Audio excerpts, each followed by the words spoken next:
Welcome everybody, episode 3 of the MGM Design Digital Media Strategy Interview Series. You are in for a treat today. If you are tuning in from the beginning or you're just joining us right here on the very first few seconds, congratulations. Or maybe you're catching this on the replay, totally cool as well. The guest that we have today is incredible and has leveraged digital media strategies to make their business so successful and to be able to thrive during the last 18 months or specifically last 12 months of the pandemic.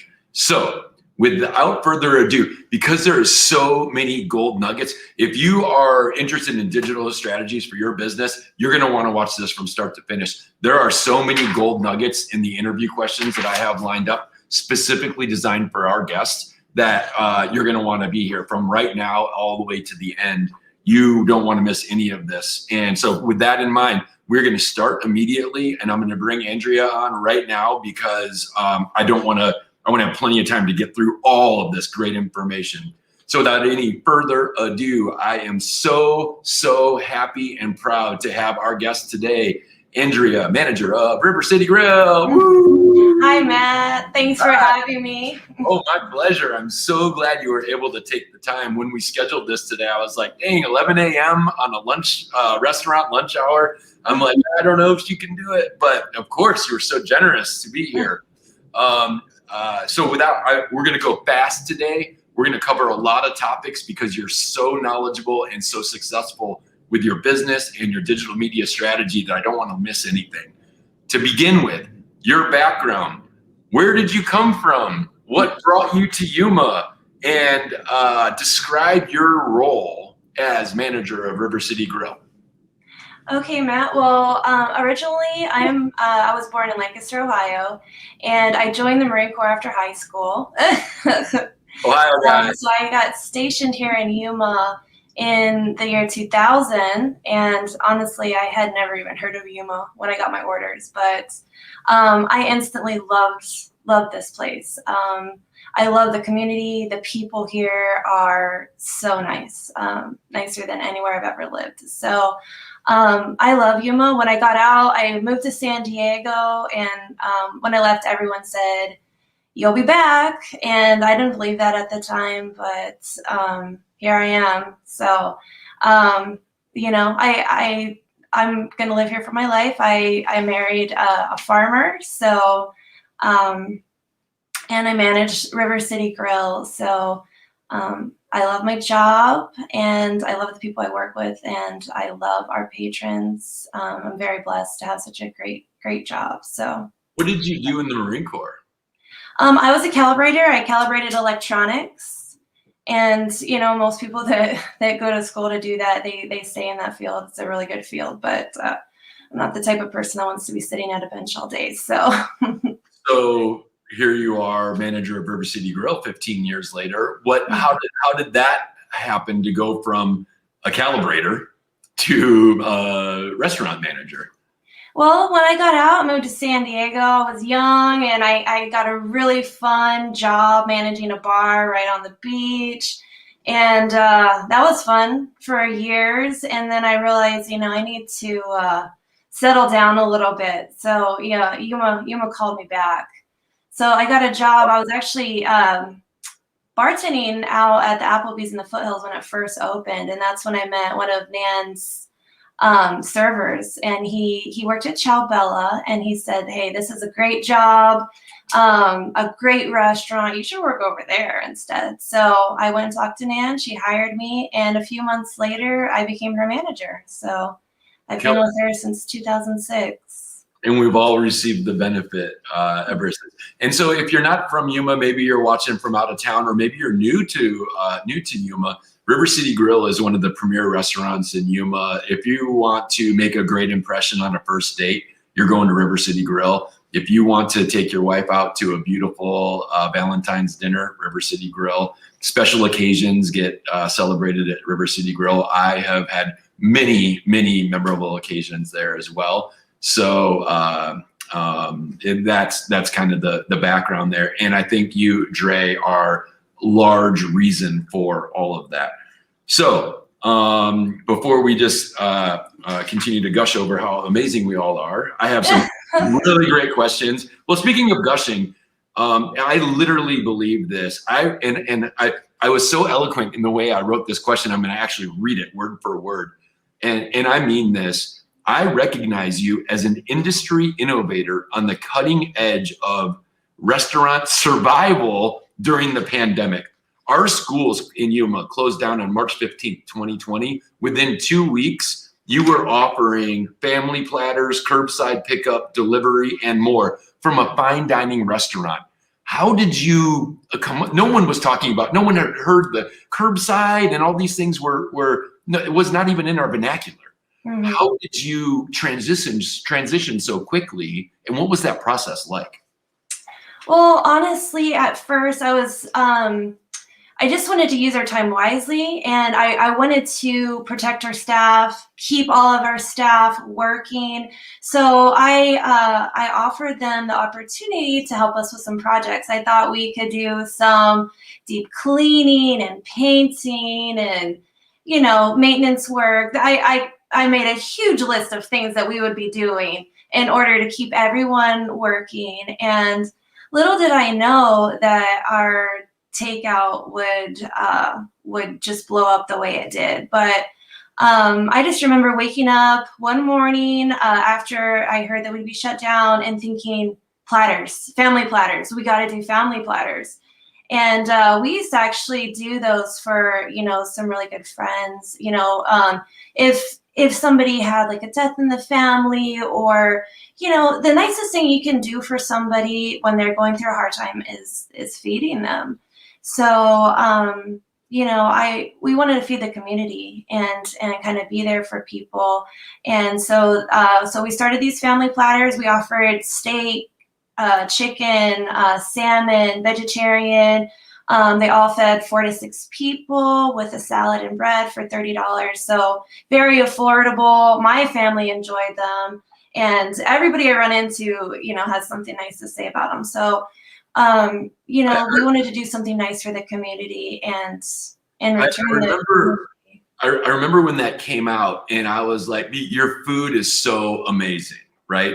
And when I saw that for $30, we could get the family and I could do that, I was like, oh my God, this is like a gift, right? Because everyone was like, $30 really for my whole family to have like a takeout platter to go from River City Grill?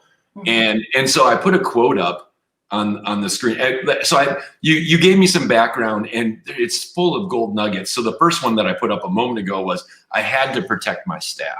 Mm-hmm. And you said that something similar a few moments ago, but I wanted to put that up again because it shows that you were, and there's another one, I don't want to say it because there's another one coming up that's so great, but I'll do it. But you from your heart, you were like, this will not end us. And it was from protecting your staff where that started. But then you said, since we're talking digital media strategy, we posted on our website about the platters, and overnight we had the busiest takeout business I've ever seen. And I think that just goes to show the power of the website and a digital strategy. And so that's, since we're talking about that, I just wanted to. It's so true. And honestly, the better your offer, the more response you're going to get. So when you offer something like that, and then it just kind of, it propels itself. So, and, it all goes back to the website because, that's where people get all their information. You can refer them to that. You don't have to explain it all. And I mean, a lot of people did want us to explain it all. And it's like, okay, we offer the steak, the chicken, they want to hear about it. So, but having the website, it was such a great tool to be able to refer them to that, and so it's true, overnight, we were very busy. Let's drill down into a few specifics, because I assume the people that are watching this are probably business owners or managers or people that want to be a business owner. And I want to make sure that they have some valuable takeaways. And I put another quote up. You said, I will do whatever it takes to keep our staff busy and help our community. So I think that's so powerful that you're not only thinking of your staff, but the community in general. And I know we're going to wrap back around to that. But speaking of social media, you are so consistent with what you're posting. And I'll just wrap right into my second question relating to this. Your posts are more dynamic than the average person's, hey, this is what's going on. So what's the secret to your consistency with social media? Do you do it? Do you have a staff member do it? Do you hire it out? And what tools or apps are you using to add, like your fonts always have really cool colors and it's dynamic looking and it's eye engaging. So how do you keep the consistency, and what are you using from the perspective of our listeners getting some tools here to enhance those posts? Well, I do all of our social media. I'm fully in charge of that. Just recently, I made Erin. I don't know what it's called, but I'm asking for a little bit of help from her, so she's going to start posting some things as well when I don't have time. But so I use an app called HandDrum, and it's a really good app as far as making flyers and all of that is concerned. And I feel like when you are doing a post, it's got to look good. I mean, if you post a picture of ugly food, it's not going to help you at all. So why do that? So food is tricky. Oh, it is. It is really hard to take a good picture, and I also try to use pictures from photographers. Like when you guys came in and with your whole crew and you brought your photographer, I use a lot of that stuff and just repost the beautiful pictures that were taken then, So yeah, it's just, post things that look good, that are enticing for people. And try to describe it well. People want to know what it is, and they want to know what you offer, so. How often do you do a social post? It just depends. There are times when I will go a couple months without posting just because I swear. Well, maybe. It seems like it. It just depends. I try to post a couple times a week. Generally, but sometimes we are really, really just too busy. So it just depends on what's going on at the time. And you also post with you use hashtags often. Mm-hmm. Do you see an impact from including hashtags? Hashtags from. Right. Definitely. I mean, hashtags make your post more discoverable. So what I like to do is first take a Snapchat of something. I like taking pictures with Snapchat, and then you could add something or, use their filters, and then I will save that and then post that to my Instagram. And then when you post to Instagram, it just automatically posts to Facebook. So, it makes it pretty easy. And so you're using Snapchat, and then Instagram as your primary with a duplicate post on Facebook via Instagram. Mm-hmm. And are those the three main ones, or do you use any other socials? Those are the three main ones, yeah. That's awesome. And I would agree. I mean, Snapchat wouldn't come to my mind immediately, but Facebook and Instagram are probably the two biggies. Mm-hmm. And for Yuma, for our community, with Twitter third place, and from there, there's plenty more. And I know you and I are on TikTok pretty much every night. So I wish. All right, moving on. Oh, and one more social follow-up. You also will often post your phone number in the description of whatever it is. And that seems so obvious, but I don't do that. Rarely do I do that. And what are your thoughts on that? Do you see it is kind of crazy, because there have been a couple of times when I would post something with our phone number and instantly our phone would start to ring. So it's obvious that when you post your phone number, it helps. That's powerful. Yeah. If you can do something like, and then boom, your phone starts ringing, what business? I mean, that's gold. That's a golden nugget. That's a jackpot right there. Another content-based question on socials. I know I see all the time where you'll do like a chef special and you'll script up something that's like, oh, a chef had a few minutes of free time and he invented this new dessert that never existed before. Or it's the, a new entree that he just like created, right? Yeah.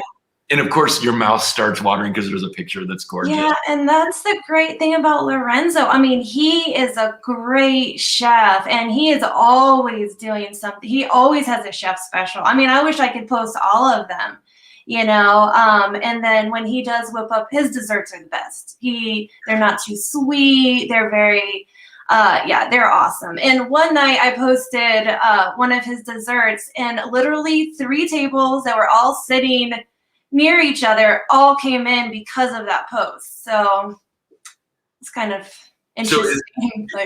That leads me to another question. But first I want to just say, I just want to ask, because I'm curious, is it really this organic, beautiful process? Or are you like, hey, chef, give me something to put on there, invent something real quick? Is it like, what's the real deal? No, well, Lorenzo always has a chef special. Yeah. Every single day he has a soup of the day. His soups are the best. Yeah. People call just like, hey, what's the soup of the day? And his chicken tortilla soup is awesome. Right now, or the other day, he did a chili con carne, and it has all the filet and all the trimmings from all the good meats, all the ribeye and everything. So it's like the best chili ever. Just, he does some really good vegetarian soups too.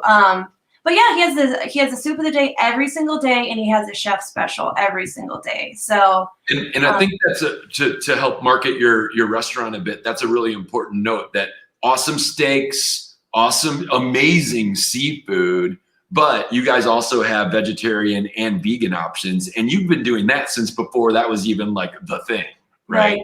That's true. Yeah, so that's, and also, we cater to people that have special needs diets, and there are a lot of people that can't have gluten, or they're on a raw diet, or just there's all sorts of different ones, and we cater to those people. So and cater is the right word, because when I'm at dinner there with friends that do have some sort of a special need with their diet, the servers are so well informed and they're so accommodating that you don't feel awkward about asking for that special accommodation. And so you truly do cater to that need. And I just think that that's fantastic.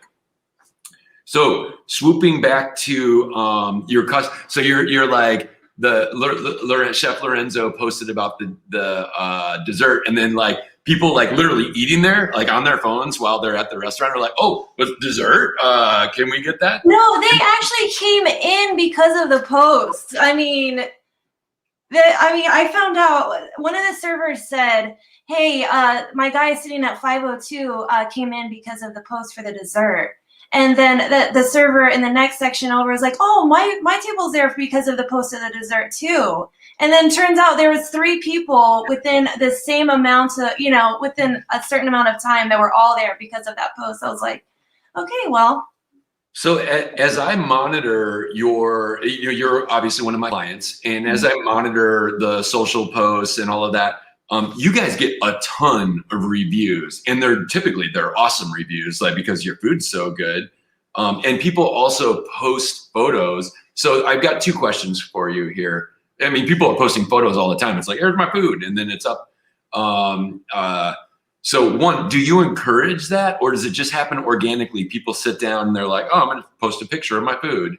And then number 2, of course, every business owner knows occasionally someone's going to put like a negative post out there.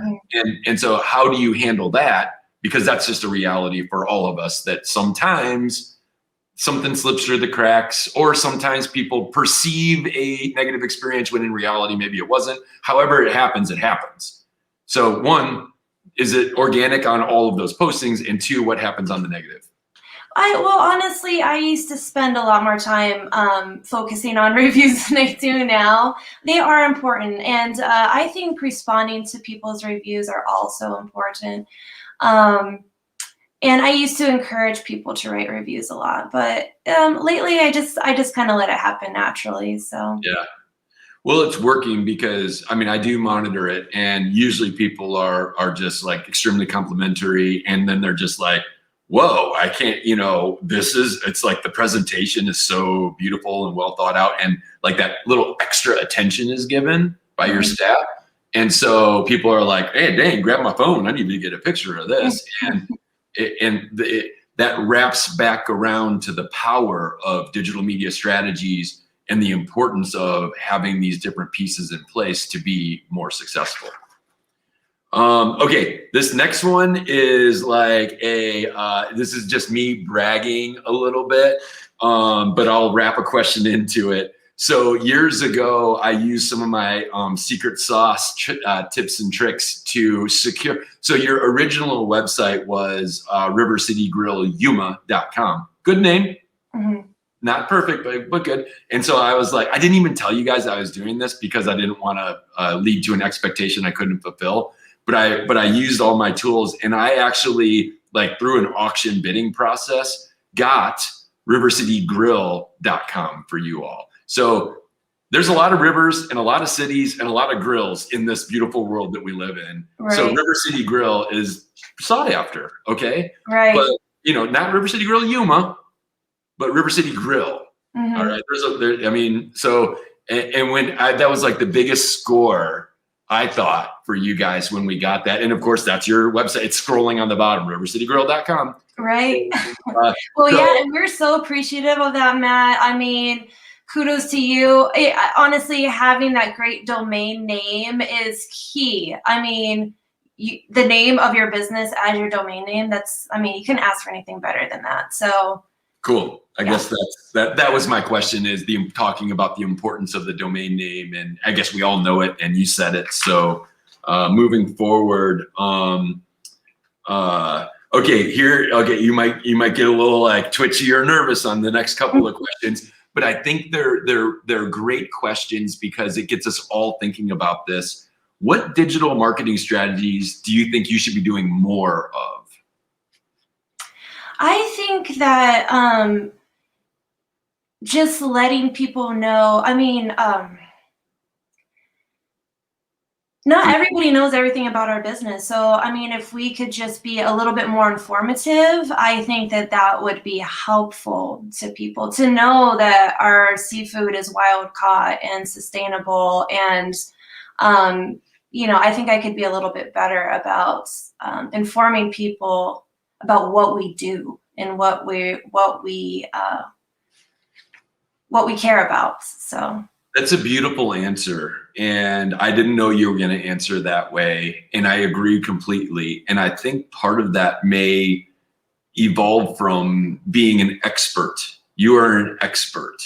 You are a master at what you do. I am an expert and a master at what I do. And there's an old adage, like, once you have 10,000 hours of experience doing what you do, you qualify as master. And I've far beyond 10,000, and you are too.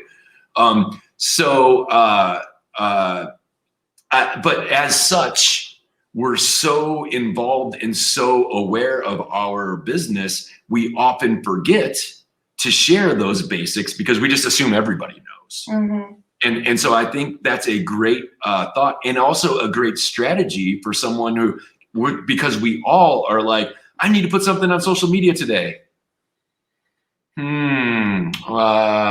Domain names are cool. It's like, what do we post? And the basics are okay, because the basics to us are extremely helpful to the audience. Right. So I think that's beautiful and a terrific answer to a hard question. And here comes another hard question. What are the biggest challenges with marketing digitally at a high-end local restaurant? What challenges do you face in this world that we're talking about?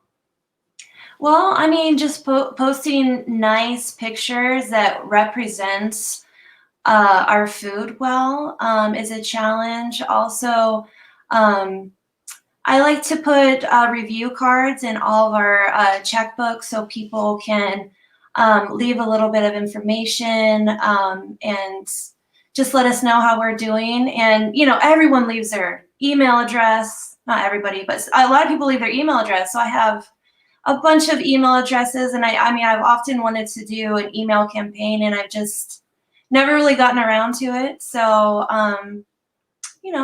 I guess I just wish I had more time for things like that. Perfect answer, because it leads to my final hardball question, which is leading back to talking about myself.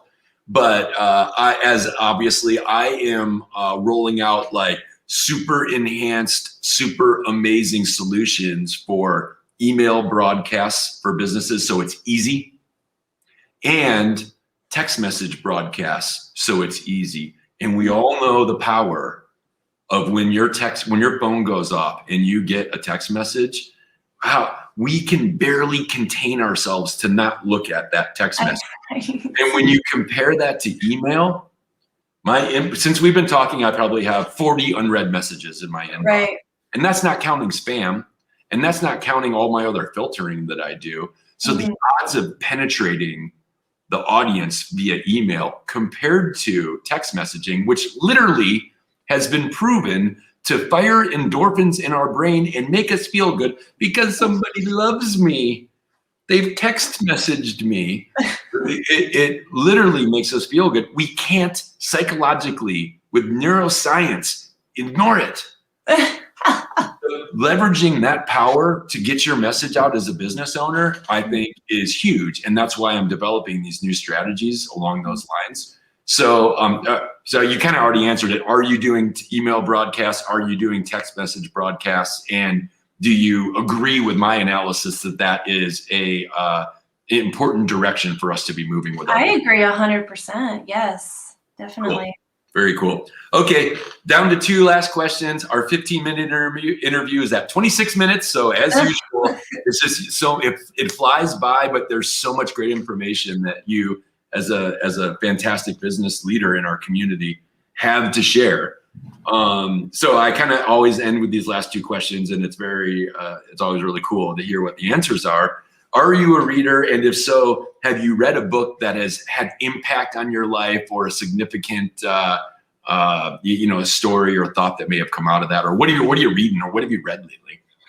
So I'm just a little bit obsessed with self-growth books, and I've recently downloaded this app that's called Headway.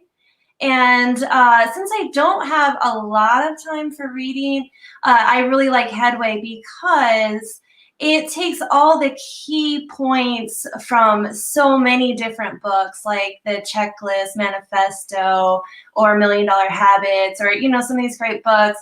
And just every morning while I'm getting ready for 15, 20, 30 minutes, whatever, I just listen to Headway and, just listen to one book, for that amount of time. So that's what I do. I put a banner up. I spelled it Headway. I'm sure everybody can find it if I'm wrong. So shares key ideas from major books and summarizes those concepts. I love that. I've never heard of that app. And that would be so great because, lately I've been working really long hours to maintain success and positivity and growth for MGM during the pandemic. And so to go home and then start reading a book that's talking about leadership and self-help and all that, I go home and I'm exhausted mentally, physically, and every other way. And, so that extra time to sit down and read a book is hard to find. Right. So this is really cool. Last question. Thank you for sharing that with us. Last question. Do you have a favorite? I love one-liner quotes, like inspirational quotes. Do you have a favorite inspirational quote? That is a good question. I feel like there's so many, Matt. And honestly, like off the top of my head, I can't think of a favorite quote. What's your favorite quote? I've got a million of them, but the one that just popped into my head, for who knows why, is that we become the sum average of the 5 people that we hang around with most. And the takeaway for me with that is to think about, where do you want to be? Where do you want to go? What do you want to achieve? Big picture, big goal in life. And so let's say that your goal is to become a millionaire. You want to have $1 million. Mm-hmm. Does it make sense that you are more likely to achieve that if you hang around people that are already millionaires? Or does it make sense that is it going to be harder to achieve that if you're hanging around with your high school buddies that, are doing whatever they're doing?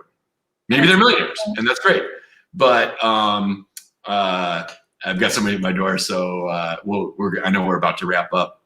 But does that make, so you become the sum average of the 5 people that you hang around with most. And so what I would say to anyone that's thinking about that is think about who you're hanging out with and thinking about where you want to be in life and what you want to achieve. That's a good and point. correlate between those two. So there's one.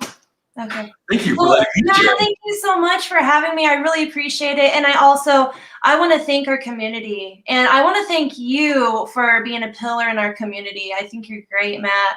You know, our community has really supported us through these last few months. And we have so many great people here. So we're very grateful. And thank you for having me today. And I want to reemphasize that because I didn't give you the opportunity to expand on that, but in the little write-up of the things that you mentioned you might want to talk about, you really emphasized the importance of the community, of your repeat business, your customers that are loyal customers that come back all the time. Mm-hmm. You talked about how normally with takeout, you know, it's not natural to really tip a large amount because it's like, hey, I'm not being served. I'm just walking, you know, I'm eating at home, right?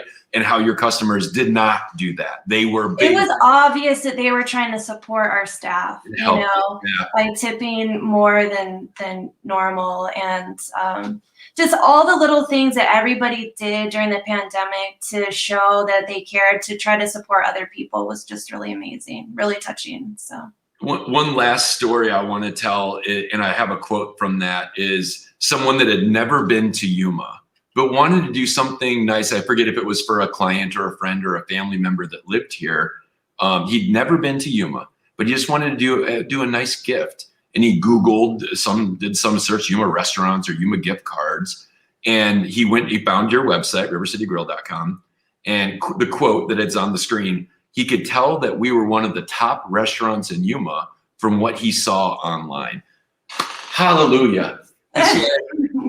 My career has not been a waste. We did it. Success. Glorious. Just tell me a story like this every day of my life so I can feel fulfilled. I will. Of course. So congratulations. I thank you for your friendship. Thank you for being a wonderful client and a wonderful person. And thank you for taking the time to share your secret golden nuggets with us today. It's been awesome. And I'm full of gratitude.